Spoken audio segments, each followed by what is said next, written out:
Quando descobri que para conversar com um anjo bastava a canalização, perdi o interesse. Não era mais um desafio, porque era algo que eu já conhecia bem. Então notei que meu caminho na magia estava prestes a acabar. O desconhecido estava ficando familiar demais para mim. Cris estava surpresa com a confissão, feita num lugar público, diante de pessoas que nunca tinham visto. Para continuar nesse caminho, preciso de algo maior, concluiu ele. Preciso de montanhas cada vez mais altas. A valquíria ficou um momento sem dizer nada. Também ela estava surpresa com a conversa do estrangeiro. Se eu lhe ensinar como ver um anjo, o desejo de buscar montanhas cada vez mais altas pode desaparecer, disse afinal. E isso nem sempre é bom. Não, nunca vai desaparecer. O que vai sumir é essa ideia de que as montanhas conquistadas são baixas demais. Vou manter aceso o meu amor por tudo aquilo que consegui. Era o que o meu mestre estava tentando me dizer. Talvez ele esteja também falando de casamento, pensou Cris. A valquíria estendeu a mão para Paulo. Meu nome é M, disse ela. Meu nome é S, respondeu Paulo. Cris levou um susto. Paulo havia dado seu nome mágico. Pouquíssimas pessoas conheciam esse segredo, já que a única maneira de se causar certo mal a um mago é usando seu nome mágico. Por isso, só quem fosse de absoluta confiança poderia saber. Paulo acabara de encontrar aquela mulher. Não podia confiar tanto nela. Entretanto, pode me chamar de Valhalla, disse a ruiva. Lembra o nome do paraíso viking, pensou Paulo, enquanto lhe dava também o nome de batismo. A ruiva pareceu relaxar um pouco. Pela primeira vez, olhou para Cris, sentada na mesa. Para ver um anjo, são necessárias 3 coisas, continuou a ruiva, voltando a olhar Paulo, como se Cris não existisse. E além dessas 3 coisas, é preciso ter coragem.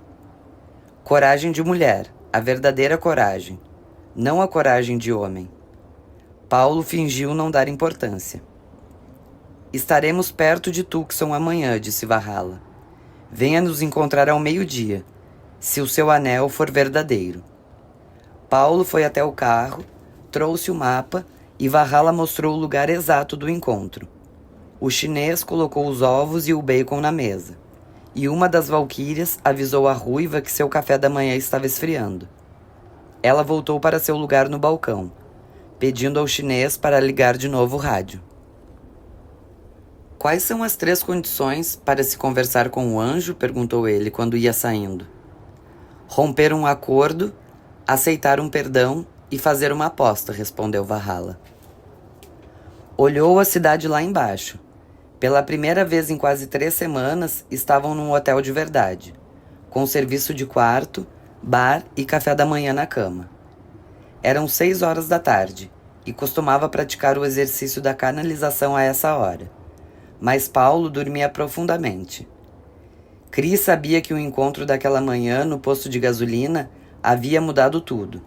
Se quisesse conversar com seu anjo, teria que agir por si mesma. Tinham conversado pouco na viagem até Tucson.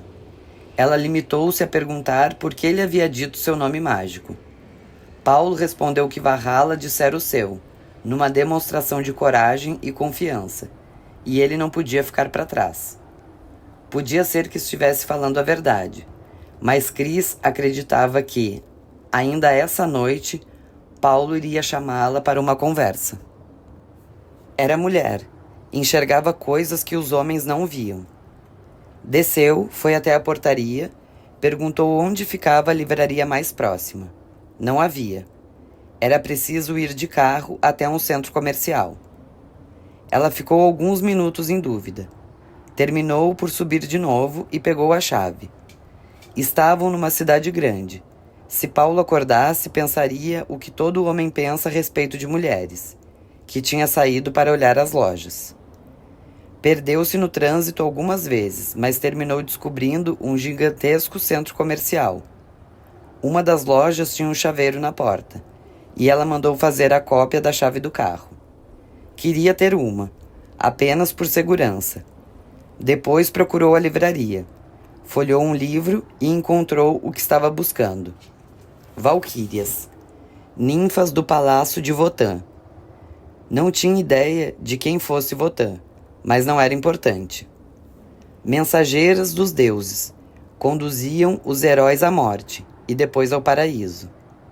Mensageiras, como os anjos, morte e paraíso, também como os anjos.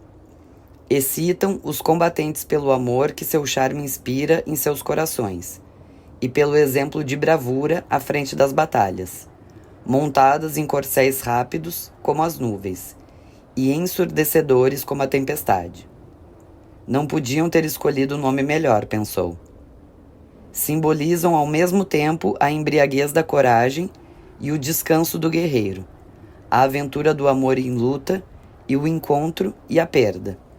Sim, com toda certeza, Paulo iria querer conversar com ela. Desceram para jantar no restaurante do próprio hotel, embora Paulo insistisse muito para saírem um pouco, conhecer uma cidade grande encravada em pleno deserto. Mas Cris disse que estava cansada, queria dormir cedo e aproveitar o conforto. Passaram o jantar inteiro conversando trivialidades. Paulo estava exageradamente gentil. Ela conhecia o marido. Sabia que procurava o momento certo. Então fingiu que prestava atenção em tudo e demonstrou muita animação quando ele disse que em Tucson havia o mais completo museu sobre o deserto de que se tem notícia. Ele ficou contente com seu interesse. Entusiasmado, disse que ali se podiam ver coiotes, cobras, escorpiões, tudo em total segurança e com informações sérias a respeito. Podia passar o dia inteiro lá. Ela disse que gostaria muito de visitar o museu. Vá visitá-lo amanhã, sugeriu Paulo. Mas Valhalla marcou ao meio-dia. Não é preciso que você vá. Estranha hora, ela respondeu. Ninguém fica andando muito tempo pelo deserto ao meio-dia. Nós aprendemos isso da pior maneira possível. Paulo também tinha achado estranho, mas não queria perder a oportunidade. Tinha medo de que Valhalla pudesse mudar de ideia, apesar do anel e de tudo.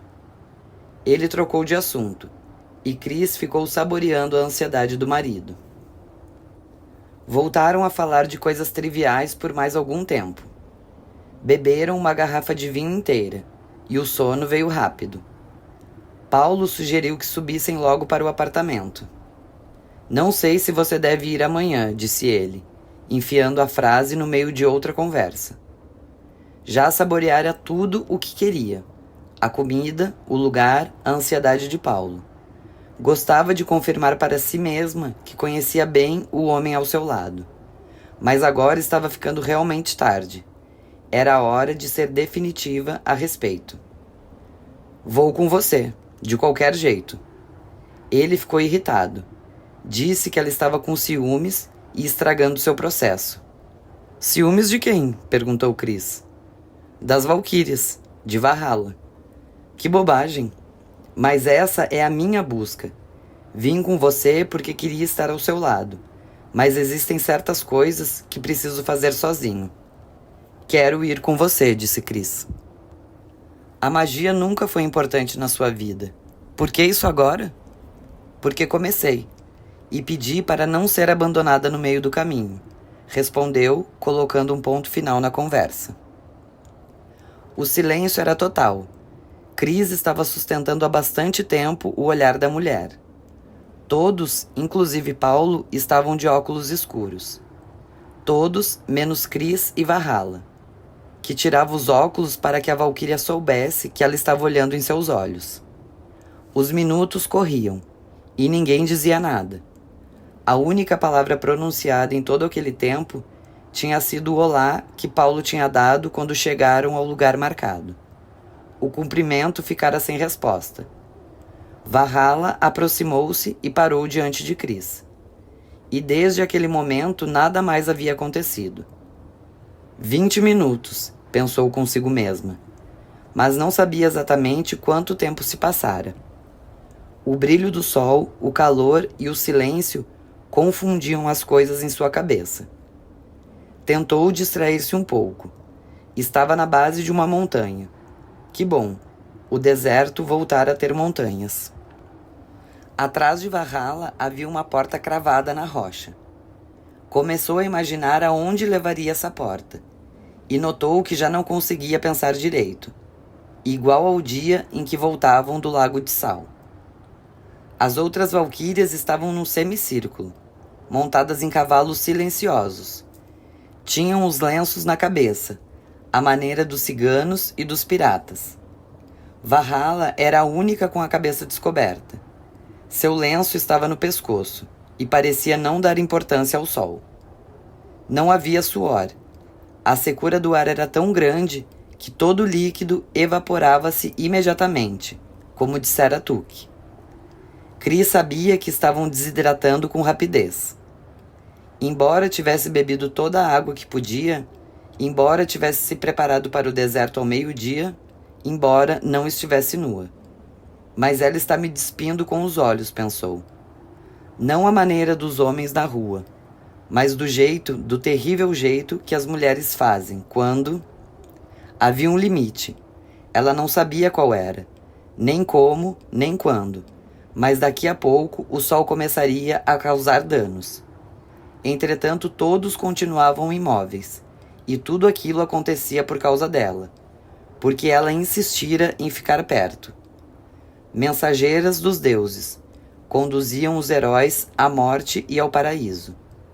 Tinha feito uma besteira, mas agora era tarde. Viera porque seu anjo havia mandado. Ele dissera que Paulo ia precisar dela naquela tarde.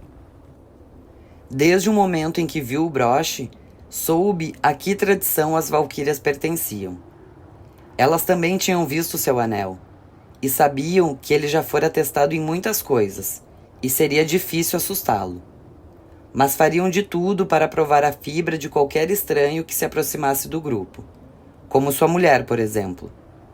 Entretanto, não podiam impedir Cris, nem ninguém, mas ninguém mesmo de conhecer o que conheciam. Tinham feito um juramento.